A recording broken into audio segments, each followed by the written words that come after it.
प्रस्तुत है मुंशी प्रेमचंद जी की कहानी तैंतर। आखिर वही हुआ जिसकी आशंका थी, जिसकी चिंता में घर के सभी लोग विशेषतः प्रसूता पड़ी हुई थी। 3 पुत्रों के पश्चात कन्या का जन्म हुआ। माता सौर में सूख गई, पिता बाहर आंगन में सूख गए और पिता की वृद्धा माता सौर द्वार पर सूख गई। अनर्थ, महा अनर्थ, भगवान ही कुशल करे तो हो। यह पुत्री नहीं राक्षसी है। इस अभागिनी को इसी घर में आना ही था तो कुछ दिन पहले क्यों ना आई। भगवान 7वें शत्रु के घर भी तैंतर का जन्म ना दे। पिता का नाम था पंडित दामोदर दत्त। शिक्षित आदमी थे, शिक्षा विभाग में ही नौकर भी थे। मगर इस संस्कार को कैसे मिटा देते जो परंपरा से हृदय में जमा हुआ था कि तीसरे बेटे की पीठ पर होने वाली कन्या अभागिनी होती है, या पिता को लेती है या माता को या अपने को। उनकी वृद्धा माता लगी नवजात कन्या को पानी पीकर कोसने। कलमुही है कलमुही, न जाने क्या करने आई है यहाँ। किसी बांझ के घर जाती तो उसके दिन फिर जाते। दामोदर दत्त दिल में तो घबराए हुए थे, पर माता को समझाने लगे, अम्मा तैंतर वैतर कुछ नहीं, भगवान की जो इच्छा होती है वही होता है। ईश्वर चाहेंगे तो सब कुशल ही होगा। गाने वालियों को बुला लो, नहीं लोग कहेंगे 3 बेटे हुए तो कैसे फूली फिरती थी, 1 बेटी हो गई तो घर में कोहराम मच गया। माता, अरे बेटा तुम क्या जानो इन बातों को, मेरे सिर तो बीत चुकी है, प्राण लहू में समाया हुआ है। तैंतर ही के जन्म से तुम्हारे दादा का देहांत हुआ, तभी से तैंतर का नाम सुनते ही मेरा कलेजा कांप उठता है। दामोदर, इस कष्ट के निवारण का कोई उपाय होगा। माता, उपाय बताने को तो बहुत है, पंडित जी से पूछो तो कोई न कोई उपाय बता देंगे, पर इससे कुछ होता नहीं। मैंने कौन से अनुष्ठान नहीं किए, पर पंडित जी की तो मुट्ठियां गर्म हुई। यहाँ जो सिर पर पड़ना था वह पड़ ही गया। अब टके के पंडित रह गए हैं। जजमान मरे या जिए उनकी बला से उनकी दक्षिणा मिलनी चाहिए। लड़की दुबली पतली भी नहीं है, 3 लड़कों से हष्ट पुष्ट है, बड़ी बड़ी आंखें हैं, पतले पतले लाल होठ हैं जैसे गुलाब की पत्ती, चिट्टा रंग है, लंबी सी नाक। कलमुही नहलाते समय रोई भी नहीं, टुकड़ टुकड़ ताकती रही। यह सब लक्षण कुछ अच्छे थोड़े ही होते हैं। दामोदर दत्त के तीनों लड़के सांवले थे, कुछ विशेष रूपवान भी न थे। लड़की के रूप का बखान सुनकर उनका चित्त कुछ प्रसन्न हुआ। बोले, अम्मा जी तुम भगवान का नाम लेकर गाने वालियों को बुला लो, गाना बजाना होने दो, भाग्य में जो कुछ है वह तो होगा ही। माता, जी तो खुलूसता नहीं, करूं क्या। दामोदर, गाना न होने से कष्ट का निवारण तो होगा नहीं कि हो जाएगा। अगर इतने सस्ते जान छूटे तो ना कराओ गाना। माता, बुलाए लेती हूँ बेटा, जो कुछ होना था वह तो हो गया। इतने में दाई ने सौर में से पुकार कर कहा, बहू जी कहती हैं गाना वाना कराने का काम नहीं है। माता, भला उनसे कहो चुप बैठी रहें, बाहर निकलकर मनमानी करेंगी। 12 ही दिन है, बहुत दिन नहीं है। बहुत इतराती फिरती थी, यह ना करूंगी वह ना करूंगी, देवी क्या है देवता क्या है, मर्दों की बातें सुनकर वही रट लगाने लगती थी। तो आप चुपके से बैठती क्यों नहीं। मेमे तो तैंतर को अशुभ नहीं मानती, और अब सब बातों में मेमों की बराबरी करती हैं तो इस बात में भी करें। यह कहकर माताजी ने नाइन को भेजा कि जाकर गाने वालियों को बुला ला, पड़ोस में ही कहती जाना। सवेरा होते ही बड़ा लड़का सोकर उठा और आंखें मलता हुआ जाकर दादी से पूछने लगा, बड़ी अम्मा कल अम्मा को क्या हुआ है। माता, लड़की तो हुई है। बालक खुशी से उछलकर बोला, ओ हो, पैंजनियां पहन पहन कर छुन छुन चलेगी, जरा मुझे दिखा दो दादी जी। माता, अरे क्या सौर में जाएगा, पागल हो गया है क्या। लड़की की उत्सुकता न मानी, सौर के द्वार पर जाकर खड़ा हो गया और बोला, अम्मा जरा बच्ची को मुझे दिखा दो। दाई ने कहा, बच्ची अभी सोती है। बालक, जरा दिखा दो गोद में लेकर। दाई ने कन्या उसे दिखा दी तो वहां से दौड़ता हुआ अपने छोटे भाइयों के पास पहुंचा और उन्हें जगह जगह कर खुशखबरी सुनाई। एक बोला, नन्ही सी होगी, बड़ा बिल्कुल नन्ही सी, बस जैसे बड़ी गुड़िया। ऐसी गोरी है कि क्या किसी साहब की लड़की होगी। यह लड़की मैं लूंगा। सबसे छोटा बोला, हमको भी दिखा दो। तीनों मिलकर लड़की को देखने आए और वहां से बगले बजाते उछलते कूदते बाहर आए। बड़ा, देखा कैसी है? मजला कैसे आंखें बंद किए पड़ी थी। छोटा, इसे हमें तो देना। बड़ा, खूब द्वार पर बारात आएगी, हाथी घोड़े, बाजी आतिशबाजी।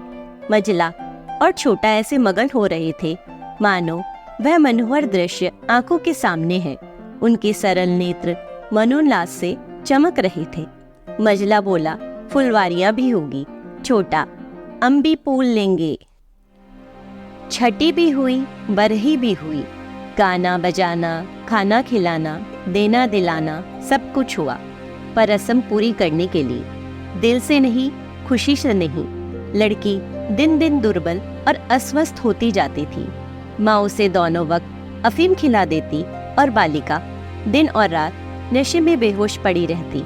जरा भी नशा उतरता तो भूख से विकल होकर रोने लगती। माँ कुछ ऊपरी दूध पिलाकर अफीम खिला देती। आश्चर्य की बात तो यह थी कि अब की उसकी छाती में दूध ही नहीं उतरा।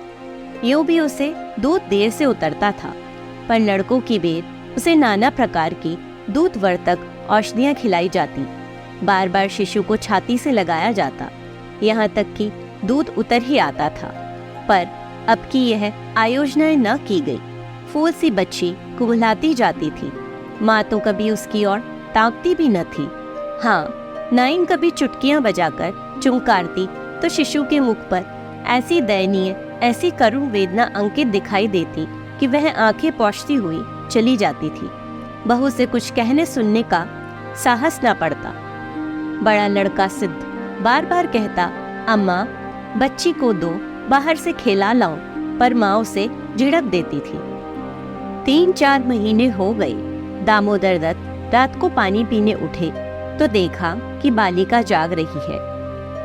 सामने ताक पर मीठे तेल का दीपक जल रहा था। लड़की टकटकी बांधे उसी दीपक की ओर देखती थी और अपना अंगूठा चूसने में मगन थी। चुप चुप की आवाज आ रही थी। उसका मुख मुरझाया हुआ था, पर वह न रोती थी न हाथ पैर फेंकती थी। बस अंगूठा पीने में ऐसी मग्न थी मानो उसमें सुधारस भरा हुआ है। वह माता के स्तनों की ओर मुंह भी नहीं फेरती थी, मानो उसका उन पर कोई अधिकार नहीं, उसके लिए वहाँ कोई आशा नहीं। बाबू साहब को उस पर दया आई। इस बेचारी का मेरे घर जन्म लेने में क्या दोष है? मुझ पर या इसकी माता पर जो कुछ भी पड़े, उसमें इसका क्या अपराध? हम कितनी निर्दयता कर रहे हैं कि कुछ कल्पित अनिष्ट के कारण उसका इतना तिरस्कार कर रहे हैं। माना कि कुछ अमंगल हो भी जाए तो क्या उसके भय से इसके प्राण ले लिए जाएंगे? अगर अपराधी है तो मेरा प्रारब्ध है। इस नन्हे से बच्चे के प्रति हमारी कठोरता क्या ईश्वर को अच्छी लगती होगी? उन्होंने उसे गोद में उठा लिया और उसका मुख चूमने लगी। लड़की को कदाचित पहली बार सच्चे स्नेह का ज्ञान हुआ। वह हाथ पैर उछालकर घूं घूं करने लगी और दीपक की ओर हाथ फैलाने लगी। उसे जीवन ज्योति से मिल गई। प्रातःकाल दामोदर दत्त ने लड़की को गोद में उठा लिया और बाहर लाए। स्त्री ने बार बार कहा, उसे पड़ी रहने दो, ऐसी कौन सी बड़ी सुंदर है। अभागिन रात दिन तो प्राण खाती रहती है, मर भी नहीं जाती कि जान छूट जाए। किंतु दामोदर दत्त ने ना माना। उसे बाहर लाए और अपने बच्चों के साथ बैठाकर खिलाने लगे। उनके मकान के सामने थोड़ी सी जमीन पड़ी हुई थी। पड़ोस के किसी आदमी की एक बकरी उसमें आकर चरा करती थी। इस समय भी वह चर रही थी। बाबू साहब ने बड़े लड़के से कहा, सिद्धू जरा उस बकरी को पकड़ो तो इसे दूध पिलाएं, शायद भूखी है बेचारी। देखो तुम्हारी नन्ही सी बहन है ना, इसे रोज हवा में खिलाया करो। सिद्धू को दिल लगी हाथ आई। उसका छोटा भाई भी दौड़ा। दोनों ने घेर कर बकरी को पकड़ा और उसका कान पकड़े हुए सामने लाए। पिता ने शिशु का मुंह बकरी के थन में लगा दिया। लड़की चुबलाने लगी और एक क्षण में दूध की धार उसके मुंह में जाने लगी। मानो टिमटिमाते दीपक में तेल पड़ जाए। लड़की का मुंह खिल उठा। आज शायद पहली बार उसकी क्षुधा तृप्त हुई थी। वह पिता की गोद में हुमक हुमक कर खेलने लगी। लड़कों ने भी उसे खूब नचाया कुदाया। उस दिन से सिद्धू को मनोरंजन का एक नया विषय मिल गया। बालकों को बच्चों से बहुत प्रेम होता है। अगर किसी घोंसले में चिड़िया का बच्चा देख पाएं तो बार बार वहां जाएंगे। देखेंगे माता बच्चे को कैसे दाना चुगाती है, बच्चा कैसे चोंच खोलता है, कैसे दाना लेते समय परों को फड़फड़ाकर चैंचे चैंचे करता है। आपस में बड़े गंभीर भाव से उसकी चर्चा करेंगे। अपने अन्य साथियों को ले जाकर उसे दिखाएंगे। सिद्धू ताक में लगा रहता। जो ही माता भोजन बनाने या स्नान करने जाती, तुरंत बच्ची को लेकर आता और बकरी को पकड़कर उसके थन में शिशु का मुंह लगा देता। कभी दिन में 2-2, 3-3 बार पिलाता। बकरी को भूसी चौकर खिलाकर ऐसा पर्चा लिया कि वह स्वयं चौकर के लोभ से चली आती और दूध देकर चली जाती। इस भांति कोई 1 महीना गुजर गया। लड़की हष्ट पुष्ट हो गई। मुख पुरुष के समान विकसित हो गया। आंखें जग उठी। शिशुकाल की सरल आभा मन को हरने लगी। माता उसे देख देख कर चकित होती थी। किसी से कुछ कह तो न सकती, पर दिल में उसे आशंका होती कि अब वह मरने को नहीं, हमें लोगों के सिर जाएगी। कदाचित ईश्वर इसकी रक्षा कर रहे हैं, जभी तो दिन दिन निखरती आती है। नहीं, अब तक ईश्वर के घर पहुंच गई होती। मगर दादी माता से कहीं ज्यादा चिंतित थी। उसे भ्रम होने लगा कि वह बच्ची को खूब दूध पिला रही है, सांप को पाल रही है, शिशु की ओर आंख उठाकर भी न देखती। यहाँ तक कि एक दिन कह बैठी, लड़की का बड़ा छो करती हो। हाँ भाई, माँ हो कि नहीं? तुम न छो करोगी तो कौन करेगा? अम्मा जी, ईश्वर जानते हैं जो मैं इसे दूध पिलाती हूँ। अरे तो मैं मना थोड़ी ही करती हूँ। मुझे क्या गरज पड़ी है कि मुफ्त में अपने ऊपर पाप लूं। कुछ मेरे सिर तो जाएगी नहीं। अब आपको विश्वास ही ना आए तो कोई क्या करे? मुझे पागल समझती हो? वह हवा पी पी कर ऐसी हो रही है। भगवान जाने अम्मा, मुझे तो आप अचरज होता है। बहू ने बहुत निर्दोषिता जताई, किंतु वृद्धा सास को विश्वास न आया। उसने समझा यह मेरी शंका को निर्मूल समझती है। मानो मुझे इस बच्ची से कोई बैर है। उसके मन में यह भाव अंकुरित होने लगा कि इसे कुछ हो जाए तब यह समझे कि मैं झूठ नहीं कहती थी। वह जिन प्राणियों को अपने प्राणों से भी प्रिय समझती थी, उन्हीं लोगों की अमंगल कामना करने लगी, केवल इसलिए कि मेरी शंकाएं सत्य हो जाएं। वह यह तो नहीं चाहती थी कि कोई मर जाए, पर इतना अवश्य चाहती थी कि किसी बहाने से मैं चेता दूं कि देखा, तुमने मेरा कहा न माना, यह उसी का फल है। उधर सास की ओर से जो जो यह द्वेष भाव प्रकट होता था, बहू का कन्या के प्रति स्नेह बढ़ता था। ईश्वर से मनाती रहती थी कि किसी भांति 1 साल कुशल से कट जाता तो इनसे पूछती। कुछ लड़की का भोला भाला चेहरा, कुछ अपने पति का प्रेम वात्सल्य देखकर भी उसे प्रोत्साहन मिलता था। विचित्र दशा हो रही थी। न दिल खोलकर प्यार ही कर सकती थी, न संपूर्ण रीति से निर्दय होते ही बनता था, न हंसते बनता था, न रोते। इस भांति 2 महीने गुजर गए और कोई अनिष्ट न हुआ। तब तो वृद्धा सास के पेट में चूहे दौड़ने लगे।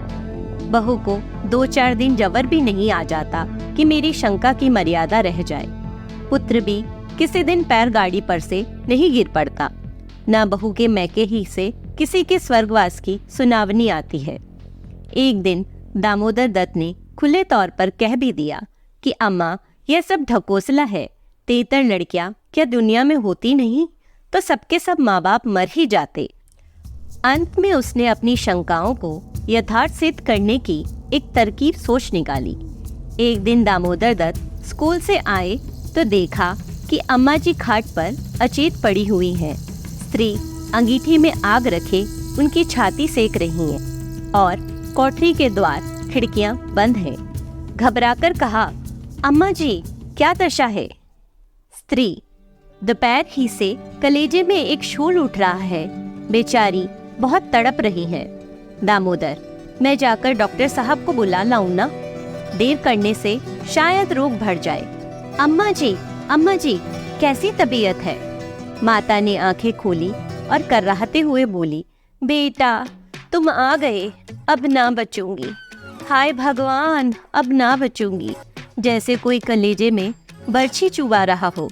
ऐसी पीड़ा कभी न हुई थी, इतनी उम्र बीत गई, ऐसी पीड़ा नहीं हुई। स्त्री, यह कुलमुही छोकरी न जाने किस मनूस घड़ी में पैदा हुई। सास, बेटा सब भगवान करते हैं, यह बेचारी क्या जाने। देखो मैं मर जाऊं तो उसे कष्ट मत देना। अच्छा हुआ मेरे सिर आई, किसी के सिर तो जाती ही, मेरे ही सिर सही। हाय भगवान, अब ना बचूंगी। दामोदर, जाकर डॉक्टर को बुला लाऊं, अभी लौटा आता हूँ। माताजी को केवल अपनी बात की मर्यादा निभानी थी, रुपए न खर्च कराने थे। बोली, नहीं बेटा, डॉक्टर के पास जाकर क्या करेगा? अरे वह कोई ईश्वर है, डॉक्टर अमृत पिला देगा, 10-20 वह भी ले जाएगा। डॉक्टर वैद्य से कुछ न होगा।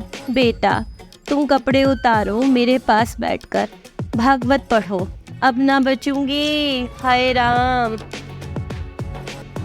दामोदर, तेतर बुरी चीज है, मैं समझता था कि ढकोसला ही ढकोसला है। स्त्री, इसी से मैं उसे कभी मुंह नहीं लगाती थी। माता, बेटा बच्चों को आराम से रखना, भगवान तुम लोगों को सुखी रखे। अच्छा हुआ मेरे ही सिर गई, तुम लोगों के सामने मेरा परलोक हो जाएगा। कहीं किसी दूसरे के सिर जाती तो क्या होता। राम, भगवान ने मेरी विनती सुन ली। हाय हाय। दामोदर दत्त को निश्चय हो गया कि अब अम्मा ना बचेगी। बड़ा दुख हुआ। उनके मन की बात होती तो वह माँ के बदले तैंतर को न स्वीकार करती। जिस जननी ने जन्म दिया, नाना प्रकार के कष्ट झेलकर उनका पालन पोषण किया, अकाल वैधव्य को प्राप्त होकर भी उनकी शिक्षा का प्रबंध किया, उसके सामने एक दूधमुही बच्ची का क्या मूल्य था, जिसके हाथ का एक गिलास पानी पीना भी वह न जानते थे। शोकातुर हो कपड़े उतारे और माँ के सिरहाने बैठकर भागवत की कथा सुनाने लगे। रात को बहू भोजन बनाने चली तो सास से बोली, अम्मा जी तुम्हारे लिए थोड़ा सा साबूदाना छोड़ दूं? माता ने व्यंग करके कहा, बेटी अन्न बिना ना मारो, भला साबूदाना मुझसे खाया जाएगा। जाओ थोड़ी पूरियां छान लो, पड़े पड़े जो कुछ इच्छा होगी खा लूंगी, कचौरियां भी बना लेना। मरती हूँ तो भोजन को तरस तरस कर क्यों मरूं? थोड़ी मलाई भी मंगवा लेना, चौक की हो। फिर थोड़े खाने आऊंगी बेटा, थोड़े से केले मंगवा लेना, कलेजे के दर्द में केले खाने से आराम होता है। भोजन के समय पीड़ा शांत हो गई, लेकिन आधा घंटे के बाद फिर जोर से होने लगी। आधी रात के समय कहीं जाकर उनकी आंख लगी। 1 सप्ताह तक उनकी यही दशा रही। दिन भर पड़ी कर रहा करती, बस भोजन के समय जरा वेदना कम हो जाती। दामोदर दत्त सिरहाने बैठे पंखा झेलते और मातृ वियोग के आगत शोक से रोते। घर की मेहरी ने मोहल्ले भर में यह खबर फैला दी। पड़ोसी ने देखने आई तो सारा इल्जाम बालिका के सिर गया। एक ने कहा, यह तो कहो बड़ी खुशल हुई कि बुढ़िया के सिर गई, नहीं तो तेतर माँ बाप 2 में से एक को लेकर तभी शांत होती है। देव न करे कि किसी के घर में तेतर का जन्म हो। दूसरी बोली, मेरे तो तेतर का नाम सुनते ही रोए खड़े हो जाते हैं। भगवान बांझ रखे पर तेतर ना दे। 1 सप्ताह के बाद वृद्धा का कष्ट निवारण हुआ। मरने में कोई कसर न थी। वह तो कहो पुरखों का पुण्य प्रताप था। ब्राह्मणों को गोदान दिया गया, दुर्गा पाठ हुआ, तब कहीं जाके संकट कटा।